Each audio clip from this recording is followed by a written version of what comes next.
вами Андрей Футбольный. Расскажу о Днепре. Днепр хорошая команда, очень классная команда. Мы видели, что они сотворили в прошлом году, в 2015 году. Да, они вышли в финал Кубка УЕФА, но я сейчас расскажу, как это все было. Первый плей-офф с клубом с Хорватии, Хайдук Сплит. Там играет Артем Милевский, лучший игрок Белоруссии, бывший игрок Киевского Динамо. Да, по игре Днепр выше классом. Днепр игру показал, ну не супер, но молодцы, выиграли 1-0. Поехали туда, в Сплит, в Хорватию, сыграли 0-0. Да, отлично, прошли, попали в групповой турнир. Ну вы сами понимаете, это не Лига Чемпионов, а Лига Европы, это второй европейский турнир. Ну и то приятно. Интер, Италия, там суперклуб. Ну, не сейчас, конечно, суперклуб, но традиции и титулы говорят, что Интер там обладатель был, вы знаете, и Лиги Чемпионы 2 раза, и межконтинентальный Кубок мира выиграл. Ну, ладно, об этом все такое.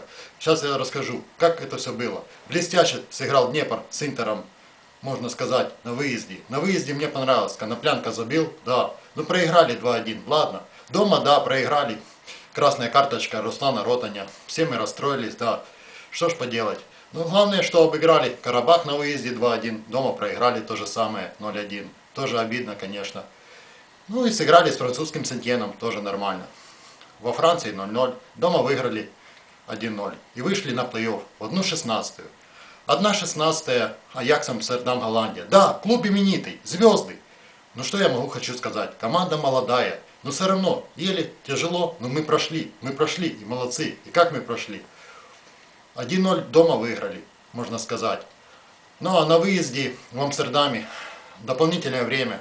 Очень была тяжелая игра, на нервах, можно сказать. Все переживали мы за Днепр.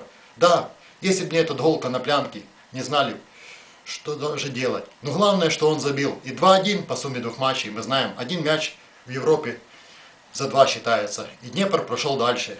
Попался нам Олимпиакос Греция. Команда выступала в Лиге Чемпионов. Обыгрывала таких команд, как Ювентус Италия, Атлетик Мадрид Испания. Но мы их прошли. Олимпиакос перед Грецию. Мы красиво прошли. 2-0 дома, 2-2 в Греции. Дальше Брюгге, Бельгия. Команда крепкий середнячок. Ну, с Андерлехтом они чемпионы Бельгии. Можно сказать, в Бельгии они лучшие с Андерлехтом. Но тоже было тяжело. В Бельгии 0-0, дома выиграли 1-0. Фантастика. Я рад. Но когда был полуфинал, играли они с Наполи. Наполи команда известная. Там играли звезды. Лавеси Аргентина, Кавани Уругвай. Вы ж помните, там команда именитая. Да, многие поуходили. Но какая была игра? Все ставили букмекеры на Наполи. И Наполи был фаворит Лиги Европы в букмекерской конторе. Ну что, Днепр показал, Днепр игру показал. Но одно, я рад за Днепр. Блестяще сыграл Селезнев. Но что я могу сказать? Да, Наполи на выезде в Италии гол Селезнев забил с офсайда. Но ничего, ничего. Главное, что Днепр в финале. Что ж поделать? В финале мы играли с лучшей командой Европы. Самой техничной, самой сильной командой. Там чемпионы мира Европы играют. Команда Севилья. Это та же Валенсия. Это та же Барселона. У них техника. Ой-ой-ой. Там Бока колумбиец. Лучший игрок. Один из лучших. У него техника. Но ничего. Днепр сражался, как волк. Голы со штрафного Ротаня.